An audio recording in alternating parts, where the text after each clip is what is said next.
Hey everybody, it's Frankie-Lou. Here's one of the easiest and tastiest ways to preserve all those wonderful beans that are ripening in your garden right now.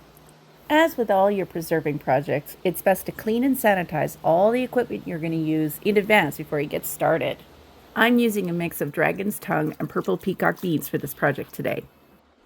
Everything you see here was picked from the garden, including this gorgeous garlic and all these wonderful herbs. My secret ingredient is horseradish leaves, but I'll share more about that later. Make sure you're using a salt that doesn't have any iodine in it. It's also important to use water with no chlorine, as that inhibits bacteria growth, which you want here. I like to keep a pair of oven mitts handy so I can handle those hot sterilized jars as well. Rather than make the brine in advance, I put 4 teaspoons of that salt in the bottom of each of my 1-liter jars.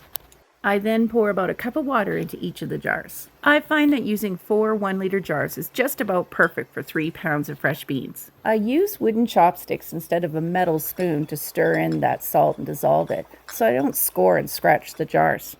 Now for that gorgeous garlic, I make sure that it's peeled and cleaned, and I also like to smash it open a little bit, just so that that flavor will get through the ferment easier. And now for all those gorgeous herbs. They smell so good, and I know that these ones are going to add some nice flavor to my pickles. I'm using lovely long purple peacock and dragon tongues beans, and also some of my little radish pods. I love the flavor that they add, and they also fill in some of the spaces in the jars. One of the reasons I use 1-liter jars is I really like not having to trim the ends off of my beans and waste any of it. The 1-liter jars are big enough. I do still take any strings out that I notice of my beans, though, so I don't end up with that in my pickle. This wooden fermenting tamper is a really great tool for making sure that I'm getting as many beans as possible in the jar and also removing any airspace. I just press in, and it's amazing how much more you can get in once you use that tool. When your jars are filled as much as possible with your wonderful produce, you want to top it up with more fresh water. The fermentation process will slowly transform that salty brine into an acidic compound. Now it's time to use my secret ingredient. Horseradish leaves are awesome for 3 reasons. They add great flavor, the tannins help your pickles stay crispy, and by placing them on top of your beans, they help to keep them submerged where they have to be during the fermentation process. Now for your lid. I have 2 varieties that I like the most. These ones with the springs that keep the stuff down below the water.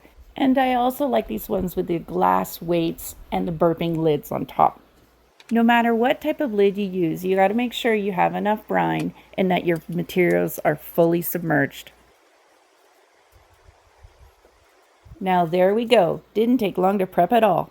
I'm going to place these jars in a cooler, dark spot in my kitchen. They will start to bubble and release gas as fermentation takes place. It could take a few days or up to a week depending on your conditions. The bright colors of these beans will also start to fade a bit as fermentation takes place. The best way to know when they're ready is by actually using a fresh spoon to taste the brine. When it's tangy and acidic enough, you know they're ready to pop in the fridge. Stay tuned for more garden preserving tips.